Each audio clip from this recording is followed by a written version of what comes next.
반대로 얘기하면 상처가 크신 분들은 이걸 가지고 하면 좀 부족하다는 느낌이었습니다.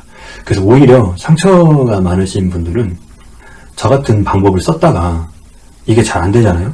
그러면 아까 그 관찰하는 자기가 또 자기를 막 코너로 몰아넣고 부정적으로 바라보는 자기들이 다시 작동을 해요.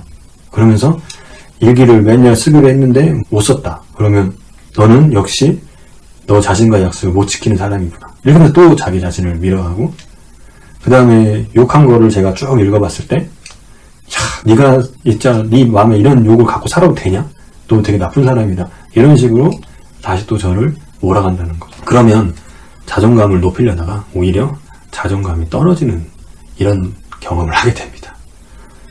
자, 그래서 심리적으로 좀 상대적으로 건강한 분들은 이제 앞에서 얘기했던 그런 방식들을 쓰는 게 좋고, 상처가 크지 않으신 분들은 그런 방식들을 쓰는 게 저는 효과가 있다고 보는데요. 심리 문제가 크신 분들, 상처가 깊으신 분들은 이걸 좀 넘는 방식들이 좀 필요해요. 그러니까 상처라고 하는 말도 다 모든 걸 포함할 수 있는 용어는 아닌데, 어쨌든 이해를 돕기 위해서 상처라는 용어를 좀 써보겠습니다. 이 심리적으로 어려움이 있는, 상처가 있는 분들께서는 자존감이 낮다라고 많이 상담실에 호소를 하러 오죠. 근데 이분들이 가지고 있는 공통점 중에 하나가 남의 시선을 많이 쓴다라고 하는 게 있어요. 이 시선을 쓰는 것과 많은 것들이 연결됩니다. 내 주장을 못하고 타인이 요구하는 거에 대해서 계속 들어주고 이런 여러 가지 상호작용을 다 포함하는 남의 시선을 쓴다, 이런 건데, 남의 시선을 쓰게끔 되기까지는 여러 가지 과정이 있어요.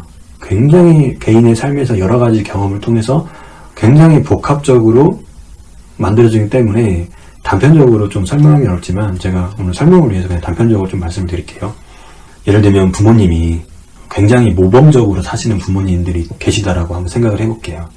이런 부모님들의 직업군이 교사, 경찰, 공무원, 또 이제 종교를 갖고 계신 분들, 또 종교 중에서도 또 어떤 직책 같은 걸 맡고 계시는 분들, 이런 분들은 자기가 봐도 타인이 봐도 굉장히 모범적인 삶을 살고 계십니다. 그리고 자기들이 가지고 있는 그 가치를 삶에서 실천을 하고 계시는 분들이죠.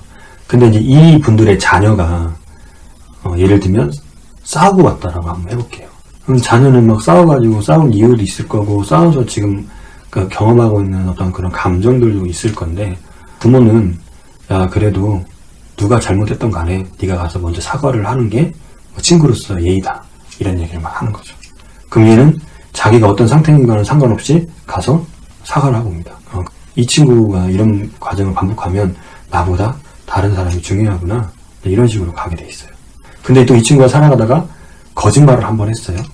그래서 그 거짓말 때문에 다른 사람들이 얘가 거짓말을 하는 거를 알게 됐죠. 그러면 부모님이 그걸 알고 거짓말 했던 이유가 뭘까? 이런 거를 물어봐 주면 괜찮은데, 부모님들이 자기들이 정직하게 살아온 거에 흠이 됐다라고 생각을 받아들인 거죠. 그래서 너 때문에 창피해서 못 살겠다, 이렇게 돼요. 그럼 이 아이는 남의 시선을 더 의식하게 되는 거죠. 그럼 어떻게 되냐면요, 이 아이는 자기의 욕구나 이런 것들을 표현하지 않고 감추게 됩니다. 그리고 남들의 시선을 계속 주목하게 되는 거죠. 또 이런 경우도 있을 수 있어요. 부모님들이 자주 싸웠어요. 그 밑에서 자란 자녀는 부모님들이 싸우는 것도 싫었지만 이런 모습들이 내 친구나 우리 동네에 알려지는 게 더 싫었어요. 그래서 밖에서는 굉장히 밝은 척 하고, 그 다음에 또 학교에서도 막 반장도 하고, 자기가 어디에서 뭘 하려고 하면 막 적극적으로 나서서 에너지가 굉장히 많은 척, 이렇게 살아왔다. 근데 실제로 이 아이 안에는 남들의 시선이 굉장히 두려웠던 거죠. 자기를 어떻게 볼까. 이렇게 해서 이제 자존감이 좀 낮은 경우도 있고요. 또 이런 경우도 있습니다. 경제적으로 굉장히 어려운 집에서 살았던 아이가 있다라고 해볼게요. 이 경제적으로 어려운 가정은 부모님들이 굉장히 또 열심히 일을 합니다. 그렇기 때문에 맞벌이도 하시고 야근도 하시고 하다 보니까 상대적으로 이 자녀들을 돌볼 시간들이 없어요. 그러다 보면 혼자 있는 시간들이 많죠. 부모님들이 많이 해주는 건 뭐냐면 밤 꿈지 마라, 용돈 주고, 이런 경제적인 거에서 얘가 힘들지 않도록 해주는 거라고 생각을 해서 경제적인 거를 많이 해줍니다. 자녀한테 필요한 따뜻한 마음, 돌봄, 이런 걸 못 받게 되는 거죠. 근데 이 아이도 그런 것들이 힘든데, 외롭고 쓸쓸하게 혼자 있는 것들이 힘든데, 나도 돈을 많이 벌어서 우리 집에 도와야겠다, 내가 성공해야겠다, 이러면서 자꾸 자기의 능력을 개발하는 쪽으로 갑니다. 그래서 실제로 좋은 대학 나와서 좋은 데 취직해서 돈도 많이 벌고, 그래서 자기 능력을 펼쳐가는데, 이렇게 사는 분들이 어떤 거에 되게 취약하시냐면요, 자기의 능력을 무시하는 말에 굉장히 취약해요. 그래서 못 받아들여요. 못하는 부분이 있을 수 있잖아요. 근데 그런 부족한 부분을 지적했을 때 굉장히 자기한테는 인격 모독이라고 생각을 하면서 자존감이 쭉 내려가는 이런 경험들을 합니다. 그러니까 이분들은 자기의 능력을 쓰면서 살아야 되거든요. 그래서 어디 회식 같은 데나 누구 만나도 막 자꾸 뭘 사줘요. 얻어먹는 게 안 돼요. 그러니까 자기 능력을 계속 써야 되는 거죠.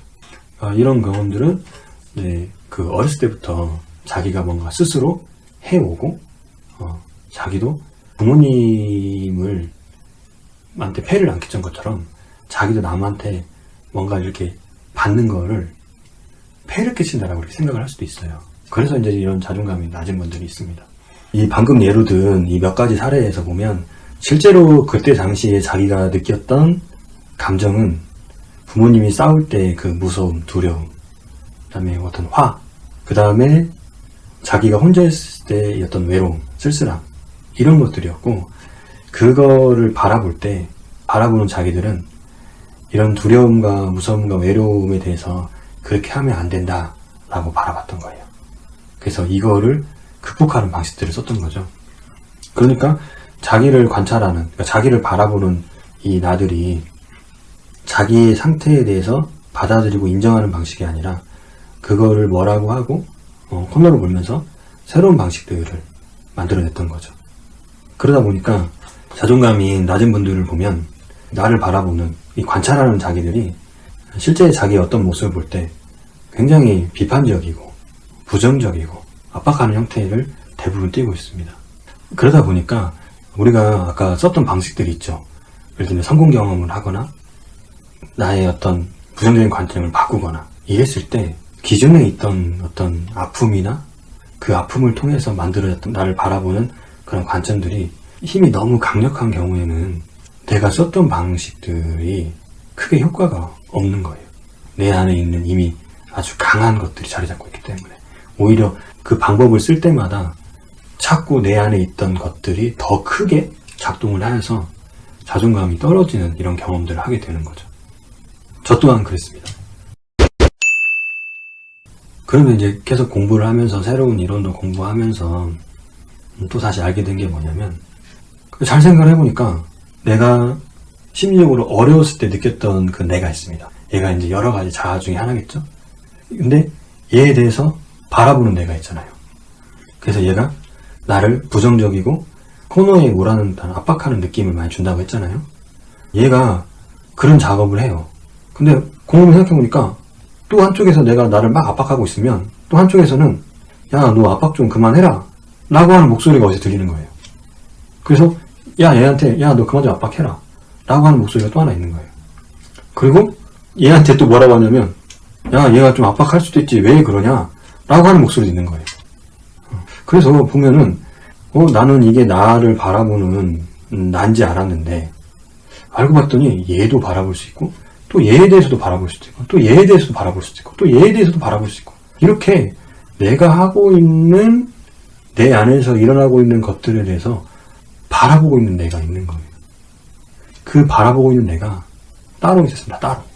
이거를 알게 됐죠. 아니나 다를까 다시 제 과거를 돌아봤더니 슬퍼했을 때도 나 정말 슬프구나 그 슬픔을 바라봤던 내가 있었고 비난을 할 때도 내가 정말 비난하고 있구나 라고 했던 나도 있었고 그때마다 내가 무슨 상태인구나 라고 하는 것을 계속 바라보고 있던 내가 따로 있었어요. 따로.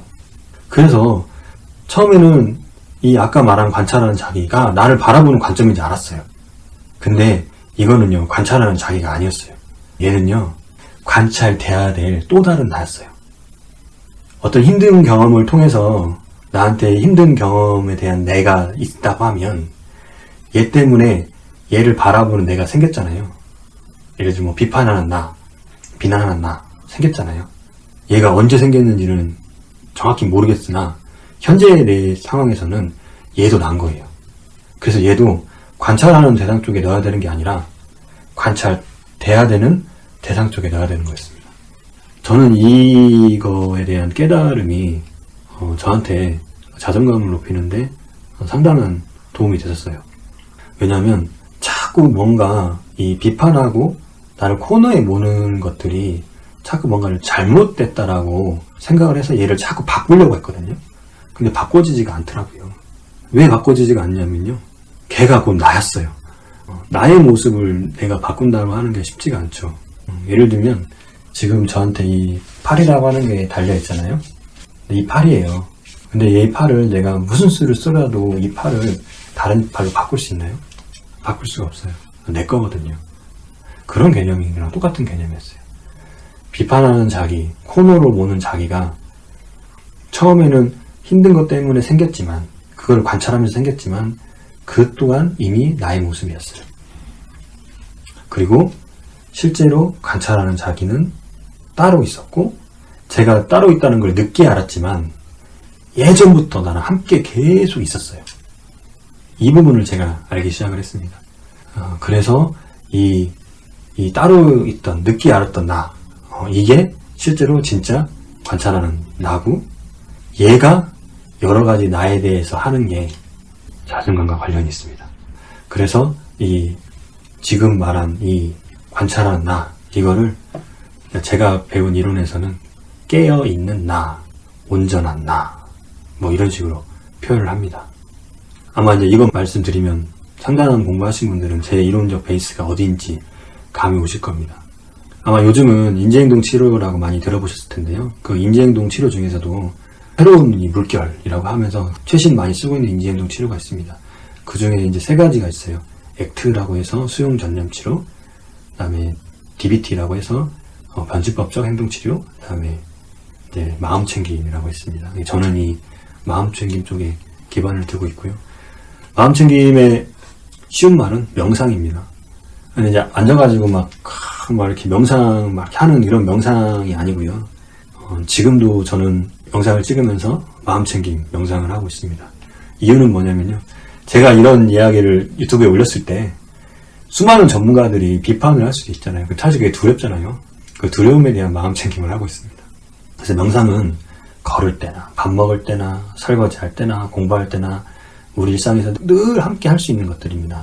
그래서 저는 이제 그런 것들을 베이스로 해서 상담에 접목하고 있고, 그것들을 자존감을 높이는데 썼는데요. 그러고 나서 봤더니 상담 이론에 이런 것들이 다 숨어져 있었고 아주 좀 기본이 되는 원리 같았습니다.